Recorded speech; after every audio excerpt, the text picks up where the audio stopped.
ST નિગમના કર્મચારીઓ માટે ખુશ ખબર, મોંઘવારી ભથ્થામાં વધારો કરવામાં આવ્યો છે।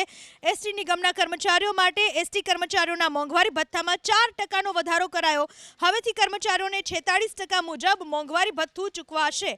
વાહન વ્યવહાર મંત્રી હર્ષ સંઘવીએ સોશિયલ મીડિયા પર જાહેરાત કરી કે હાલ ચૂકવાતા ભથ્થાના એરિયર્સની રકમ ચૂકવાશે।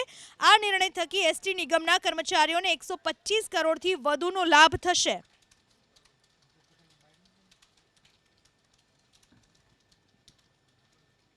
આયાત ડ્યુટી વધતા કપાસી અને પામ તેલના ભાવમાં વધારો થયો છે। મોંઘવારીનો વધુ એક માર જનતા પર। એક બાજુ તહેવારો નજીક આવી રહ્યા છે। કપાસિયા અને પામ તેલના ભાવમાં આજે 50 રૂપિયાનો વધારો થયો। કપાસિયા તેલના ડબ્બાનો ભાવ 2080થી વધીને 2130 થયો, તો પામ તેલના ડબ્બાનો ભાવ પણ 1885થી વધીને 1935 થયો। ચાલુ સપ્તાહે કપાસિયા અને પામ તેલના ભાવમાં 225થી 275 રૂપિયાનો તોતિંગ વધારો થઈ ચૂક્યો છે।